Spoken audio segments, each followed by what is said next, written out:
At 6, millions of people will pay more in tax and more for their energy as the Chancellor unveils his plans for the economy. Jeremy Hunt says the most vulnerable will be protected as the UK faces its highest level of tax since World War II and the biggest fall in living standards on record. I have tried to be fair by following two broad principles. Firstly, we ask those with more to contribute more. And secondly, we avoid the tax rises that damage growth. The Conservatives have picked the pockets of purses and wallets of the entire country as the Chancellor has deployed a raft of stealth taxes, taking billions of pounds from ordinary working people. Help with energy bills will be cut back. From April, typical bills will rise from £2,500 to £3,000 a year.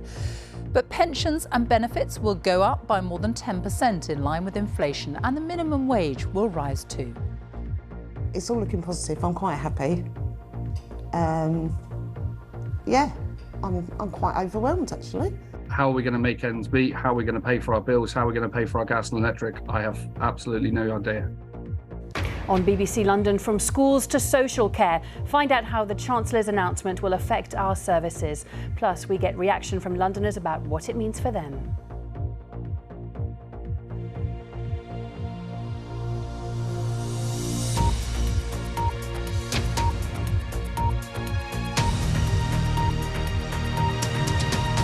Good evening and welcome to the BBC News at 6. Millions of people will pay more in tax, more for energy bills and face high inflation as the UK copes with a recession. The Chancellor, Jeremy Hunt, has unveiled his plans to tackle the cost of living crisis and rebuild the economy. He said his priorities were stability, growth and public services. And this is what he announced. Income tax thresholds will be frozen until 2028, meaning as your pay rises, you'll be dragged into higher tax bands, so millions of people will pay more in income tax. Also, anyone earning more than £125,000 a year will now pay the top rate of tax, 45p in a pound, though different rates apply in Scotland. There will be more help with energy bills, but it will be less generous. From April, a typical household will pay £3,000 a year for gas and electricity. The windfall tax on oil and gas companies who've profited from soaring energy bills will rise from 25% to 35% and be extended until 2028. Spending on public services in England will rise more slowly than planned, with some departments facing cuts after the next election, but there will be extra money for schools, the NHS and social care in England for the next 2 years. But there's good news for those on pensions and benefits. They will rise by more than 10% from April, in line with inflation. The national living wage will also rise by more than 9% to £10.42 per hour. The Chancellor said he was having to make difficult decisions to ensure a shallower downturn and blamed the recession on Russia. But Labour said the country's economic challenges have been the result of government mistakes and not just global factors. In a moment, we'll be going through the detail and how it'll affect you with our economics and business editors. But first, here's our political editor, Chris Mason. It's not even 8 weeks since we reflected on the last Chancellor's big moment, which sent the markets into turmoil and brought down the Prime Minister. 55 days on, under the same governing party, and a colossal change of direction. Now, it's Jeremy Hunt's turn. I now call the Chancellor of the Exchequer to make a statement. Jeremy Hunt! In the face of unprecedented global headwinds, families, pensioners, businesses, teachers, nurses and many others are worried about the future. So today we deliver a plan to tackle the cost of living crisis and rebuild our economy. Our priorities are stability, growth and public services. The picture is bleak. The government's independent analysers say living standards are falling by the largest amount for 70 years. Prices will ease, but the economy is shrinking. They confirm that our actions today help inflation to fall sharply from the middle of next year. They also judge that the UK, like other countries, is now in recession. And tax is going up. I have tried to be fair by following two broad principles. Firstly, we ask those with more to contribute more. And secondly, we avoid the tax rises that damage growth. Although my decisions today do lead to a substantial tax increase, we have not raised headline rates of taxation. But they have frozen the levels at which we pay various taxes, meaning over time we end up paying much more. And the best paid will be paying a higher rate of income tax. So what about government spending? There'll be less of it overall than had been thought. But listen to this on schools in England. Because we want school standards to continue to rise for every single child, we're going to do more than protect the school's budget. We're going to increase it. And on the health service in England, I will increase the NHS budget in each of the next 2 years by £3.3 billion. On both health and education, there'll be an equivalent option for an increase for Scotland, Wales and Northern Ireland. The state pension will keep pace with the rise in prices, as will all benefits in England, Scotland and Wales. Mr Hunt's concluding claim about his plans was this. It shows that you don't need to choose either a strong economy or good public services. With Conservatives, and only with Conservatives, you get both. And I commend this statement to the House.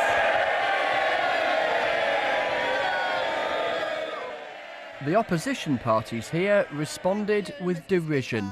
The mess we are in is the result of 12 weeks of Conservative chaos, but also 12 years of Conservative economic failure.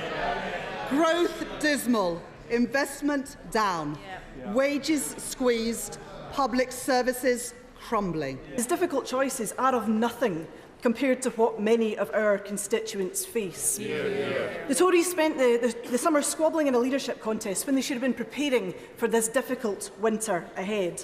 This Conservative government has plunged the economy into chaos, and now they are forcing ordinary families to pay for their incompetence.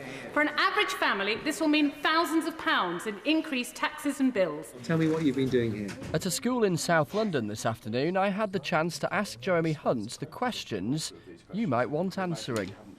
Chancellor, what do you say to people tonight who are facing the biggest drop in living standards since the 1950s? These are real challenges for families up and down the country.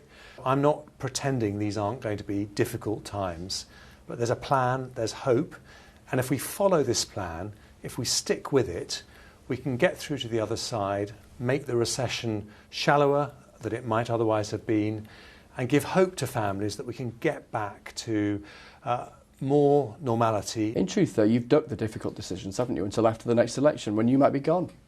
Well, I've been accused of many things, but ducking difficult decisions. Postponing some of them. Well, a Conservative Chancellor standing up in the House of Commons and saying there are going to be £25 billion of tax increases, that is facing up to difficult decisions, but it's facing up to them in a balanced way that recognises that for the next 18 months, we are going to be in recession. Can we ever trust a Conservative politician again who talks about being keen on low taxes? Because we have the highest tax burden for nearly 80 years. Well, only Conservatives understand that successful economies need to be lightly taxed if they're going to be dynamic and innovative. You say that, and yet they keep going up. Yes, because we've had a very exceptional situation. We've had a once-in-a-century pandemic. We've had the fuel price hikes caused by Vladimir Putin. You are a tax-raising Chancellor presiding over a recession and government spending not what you hoped it would be. Do you have any hope of winning the next election? Well, Conservatives win elections when they're trusted with the economy. And what you've seen today is a Conservative Chancellor outlining a very difficult path that gets us through this crisis. A grim picture which many will conclude feels more grim courtesy of today's announcements. But the government wants to try to convince you it's still not as bad as it might have been without their decisions today.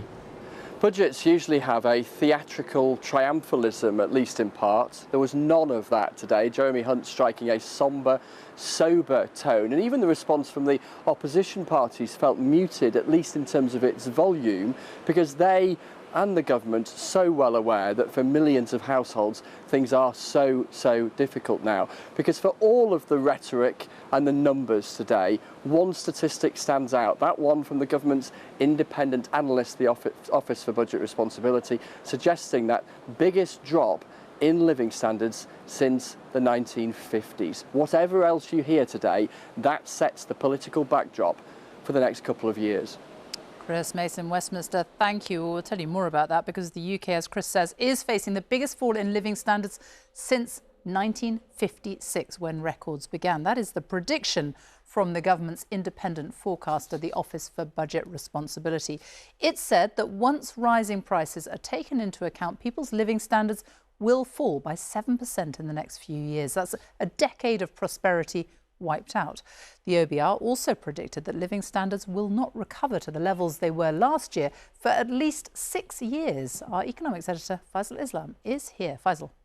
Yes, Sophie, an energy shock, a pandemic, an extraordinary mini-budget reversal, multiple changes of PM and Chancellor. It's quite the backdrop to a very unusual statement. And the big picture is that this was effectively two budgets in one. And you can see this clearly from totting up the cost of all the measures today. The pain, the tax rises and spending cuts actually mainly occur in the last few bars here, the blue ones, after the general election. That is designed to impress upon the markets that the Chancellor is serious about cutting borrowing after the mini-budget turmoil. But before the election, over here, a bit of a giveaway. Actually, if you include the energy support bill, it's very clear. Significant support now, £70 billion before this election takeaway afterwards. Why? Because they're worried about not worsening the recession. It's a budget which gives £100 billion away over the next 2 years to help households with their rising energy bills, helps to take about 2.5 percentage points off a historic peak in inflation, a 40-year high. But then over the medium term, to meet the Chancellor's objective of getting debt falling in 5 years' time, he then takes £40 billion out of borrowing through spending cuts and tax rises in order to meet his objective of getting debt falling by the middle of the decade. Now, here are today's borrowing numbers in yellow. The key thing is that they're large and they stay high. Now, back in March, the official forecasts for government borrowing were much lower in blue. The difference is huge, and if you add it up, it's well over £300 billion in extra borrowing. Remember, this is after all the U-turns, after further tough decisions. What this shows is the financial pain caused by a massive energy shock, high inflation and high interest rate costs in particular. And during the mini-budget in September, it was not even having these numbers that was one of the big factors that caused the chaos. Now, this is pretty remarkable too. The proportion of tax we pay will be at the highest level for 3/4 of a century, higher than assumed before the energy crisis. And this is down to the government having to intervene more after the pandemic and energy crises. Although in the next couple of years, the burden will fall on companies and the more wealthy, the net will spread more widely after the election. Well, the tax burden is rising really quite fast. What do we mean by the tax burden? The fraction of national income taken in taxes. It's going to reach its highest level essentially in history over the next 2 or 3 years. Now, that's very, very high by UK standards. It's worth saying it's not especially high by Western European standards, but it's a very different structure of the economy going forward. The OBR is forecasting that those tax rises and, more significantly, the UK inflation rate, now at its highest rate in 41 years, will also drive those historic falls in real household disposable income. This means a significant reduction in living standards, down by 4.3% this year, the largest fall, as we've been hearing, since records began in 1956. And actually next year, it's going to be the second largest fall, nearly 3%. It's pretty rare to see 2 years on the trot this trend. And it's much worse than we thought in March. So that's the pattern, the economic situation causing historic pain to living standards that the government wants to help alleviate. But after that, spending cuts and tax rises will come. Although we don't know the details, it will set the terms of trade for both Conservatives and Labour for the next half-decade. Faisal, thank you. Well, the rising cost of energy has been at the heart of this cost of living crisis, and the Chancellor announced that help with bills would be extended next year, but it would be less generous. He also confirmed that the Sizewell C nuclear plant in Suffolk would go ahead. Our business editor Simon Jack has been looking through the Chancellor's plans for energy. Simon. Thank you, Sophie. Yes, under the current energy support scheme, a household using a typical amount of gas and electricity is expected to pay £2,500 annually. Currently, every household is receiving a discount on those bills of £400 or £66 a month between October and March next year, with further support available for people on low incomes. Today, the government has announced that it will reduce that energy support from April of next year. So millions of households will pay more for their energy, with typical household bills rising to £3,000. And that universal £66 monthly payment will come to an end in April to be replaced by a more targeted support for the most vulnerable, including £900 for people on means-tested benefits, £300 for pensioners and £150 for people on disability benefits. Now, that won't help people like Daniel Cook, who won't qualify for that extra support, but has had to take on a second job in the evenings just to pay the bills. We've been able to almost survive with the assistance that's come through from the government. With this, that's almost going to be taken away from us through no fault of our own, is a very frightening, very worrying, very scary time for us as a young family. How are we going to make ends meet? How are we going to pay for our bills? How are we going to pay for our gas and electric? I have absolutely no idea. Now, there have also been calls for energy companies making big profits from the current high global energy prices to pay more tax. Back in May, the one-off tax imposed on energy companies, a windfall tax, was raised to an additional 25%. Today, the Chancellor said it would go up again to an extra 35% from next January, and it would be expanded to include other electricity generators and last until 2028. Jeremy Hunt said together he expected that measure to raise £14 billion next year alone, a big number. But companies and business groups said it could deter vital investment in renewable energy. There will be some concerns that the new levy on electricity generation might mean we see less investment in renewable energy, whereas I think what businesses and what people generally want to see is an increase in our investment in renewable energy. That's the only way out of the energy crisis that we face over the long term.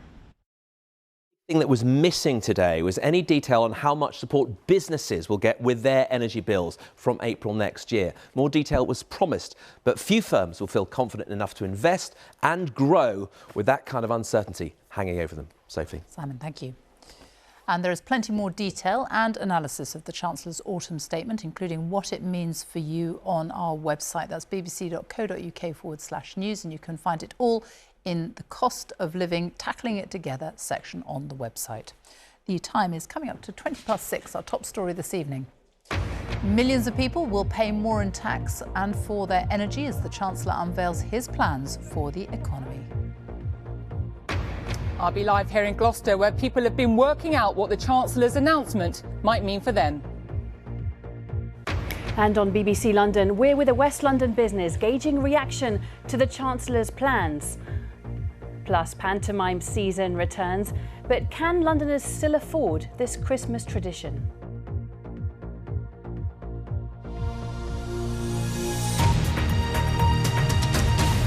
Well, there were many other announcements and spending pledges made by the Chancellor today. Here are a few of them. Local authorities in England will be able to increase their council tax bills by up to 5%.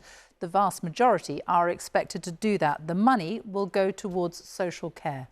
If you have an electric car, you'll have to pay road tax from 2025. At the moment, electric cars are exempt. Major infrastructure projects such as Northern Powerhouse Rail, HS2 and the nuclear power plant at Sizewell C will continue to be built.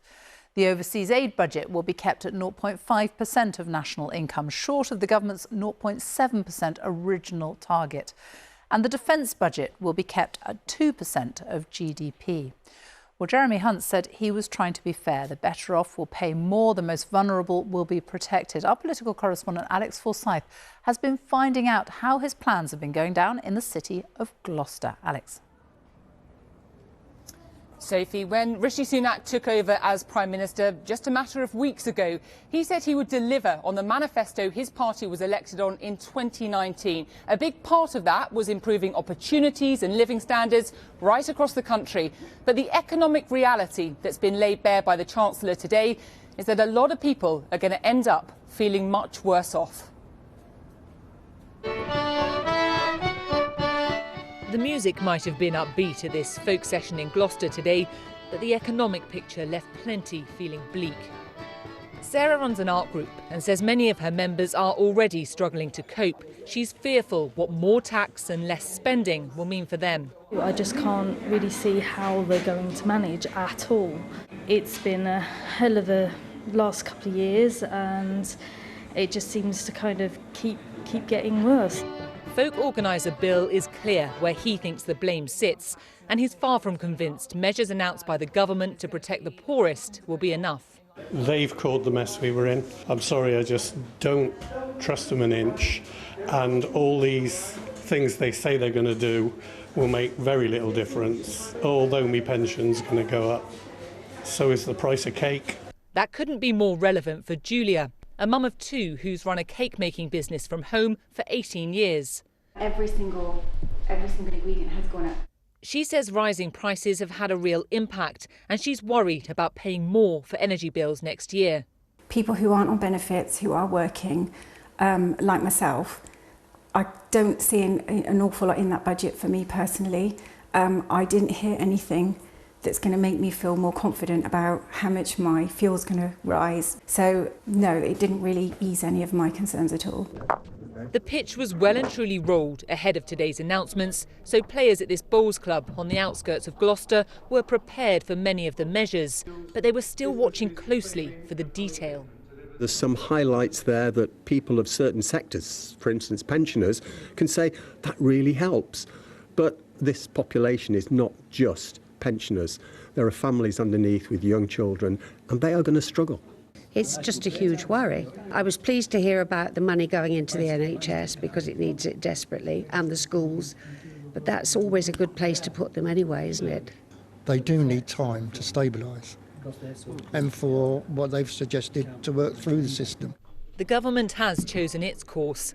Many can only wait to see how it plays out for them.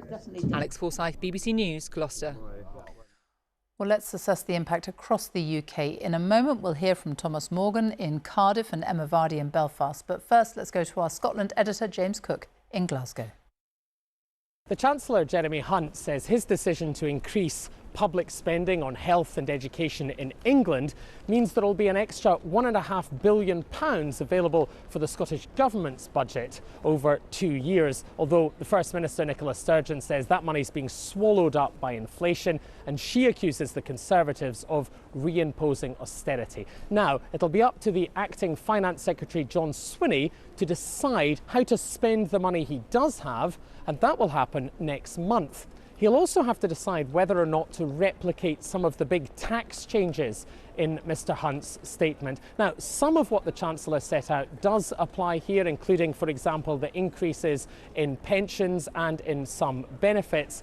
On the issue of a windfall tax, well, there is some support for that in parts of Scotland, but in the northeast of the country in particular, there is concern that it might affect investment in the North Sea, including in renewable energy. One of the problems facing Northern Ireland at the moment is that there's a big black hole in public finances. Some £660 million has been overspent on public services due to the cost of so many things going up. And there's no functioning government in place here either at the moment to help tackle it. Today, the Chancellor said that Northern Ireland would be getting an extra £650 million of cash in the funding it gets from central government. So that might ease the pressure here a bit, but it doesn't completely balance the books as it's spread over 2 years. Now, there was another key announcement today aimed at the many homes in Northern Ireland who use heating oil. The £100 grant they were due to get has been doubled to £200 and is in fact now being given to all households on top of the £400 they're due to receive to help take the edge off those high household heating bills this winter.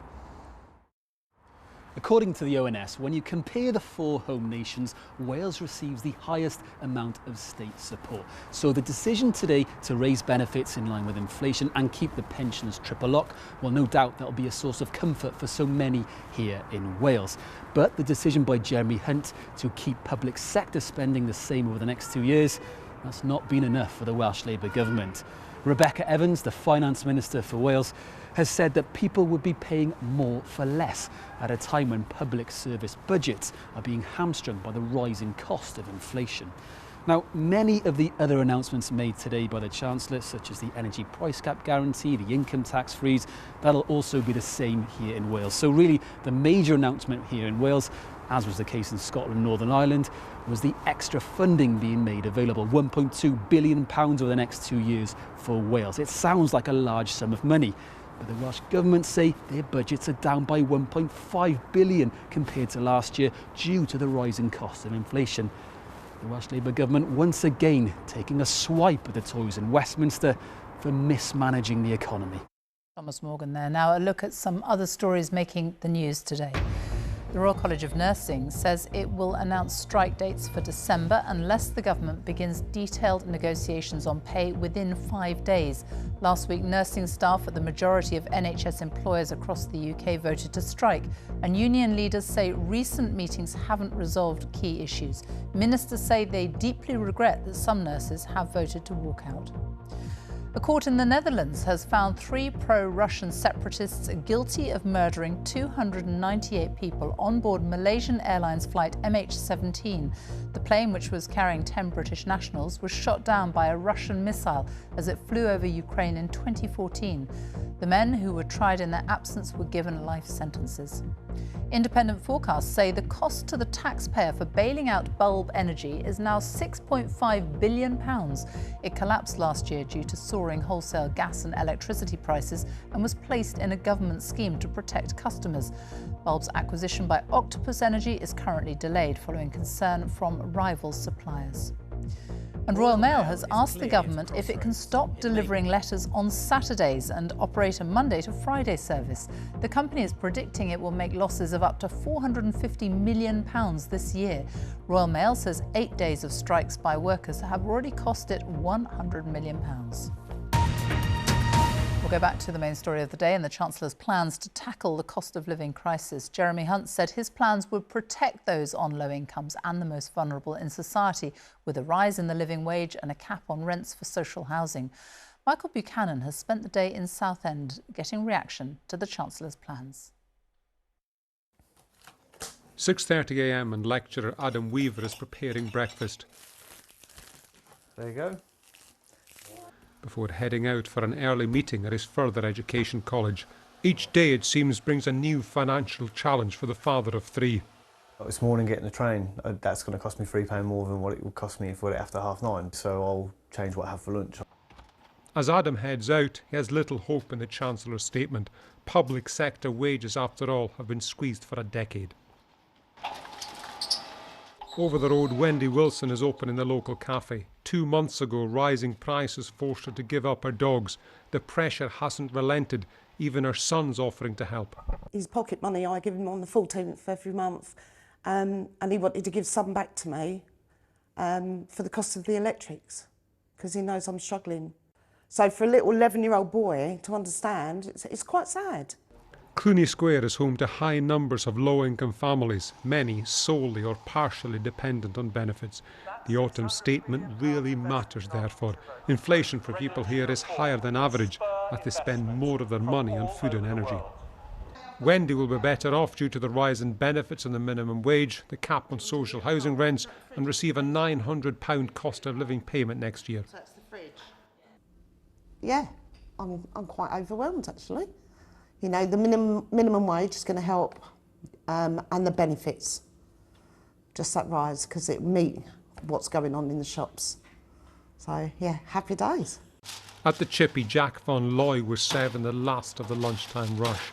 He says the minimum wage rise he'll get won't make much difference. Yeah, it's only going to get worse. I don't see it getting much better. It's still only a small jump considering the big jump in the increase in bills, though, isn't it? As expected, Adam didn't benefit personally from the statement, but he was still broadly supportive. I think it's much fairer than the last announcement. My personal hope is that, you know, it'll balance out the situation with mortgages. 55 days after a mini-budget that dismayed those on low incomes, today many feel more positive, hopeful even. Michael Buchanan, BBC News, Southend. Let's get a last word from our economics editor, Faisal Islam. And it is this huge drop in living standards that we're looking at, the biggest in, half a century. Just explain what that will actually mean. Well, in cash terms, it's roughly like a £1,700 annual drop in average disposable income. And that does work out if you think about the increase in energy bills and the increase in food bills. That does seem not reasonable, but it seems plausible given what everyone's experiencing around the country. And the amazing thing really is that this comes after that figure, after the extra support, £100 billion of extra support the government's put in. You still get a figure like that. And you think in policy terms, we've veered from the mini budget, which was, I think, the biggest tax cut in half a century, to where we are now, which is taxes being at the highest level in 74 years. So very serious energy shock we've faced, which was compounded by the mini budget and the reversal. People will hope for some stability now and some luck, perhaps the end of the war in Ukraine and an end to some of the supply chain problems coming out of China. Faisal Islam, thank you. Time now to have a look at the weather. Sarah Keith-Lucas is here with all the details. Sarah. Thanks, Sophie. Well, it's been another wet day for some of us, and we've had some big shower clouds around that have made for a fairly spectacular picture as the sun set a little bit earlier on. This was the picture in Guernsey, and we've got more rain over the next 24 hours for some of us. Not everywhere, but the Met Office have issued an amber warning for heavy rain across parts of eastern Scotland, particularly Aberdeenshire, Angus, Perth and Kinross as well. And that's during much of Friday. So let's take a look at the expected rainfall that's going to accumulate just over the next 24 hours. Not too much across parts of southern England into Wales and Northern Ireland, but just look at those green and white colours across the east of Scotland. That's where we could see 100, possibly even 150 millimetres of rain over the higher ground. So enough to cause certainly more flooding problems. Although the rain will tend to ease away through the day, the rivers will continue to run high. So we've got this area of low pressure pushing its way slowly northwards. The wind's rotating around that area of low pressure, and that's going to drive in quite persistent rain for parts of northeast England and eastern Scotland through the course of tonight. Further south, the rainfall becoming lighter and patchier, some clearer skies developing too, and temperatures around about 7 to 9 degrees. So that's how we start the day on Friday, and we're going to keep with those brisk winds driving in that rain to parts of eastern Scotland in particular, some of it drifting further west too. 1 or 2 showers for Northern Ireland, perhaps Northern England, but a lot of dry weather generally towards the south and the west of the UK, and temperatures cooler than recent days, only around about 9 to 12 degrees. Moving through into Friday evening, and the rain tending to ease for most of us, but it will stay quite persistent around that east coast. That means as we head into Saturday, more rain in the far east, more in the far west, but actually for many of us in between. Saturday shaping up to be not too much of a bad day. Sophie. Sarah, thank you. And that is it from the BBC News at 6. It's time now on BBC One to join our teams across the nations and regions for the news where you are. Goodbye.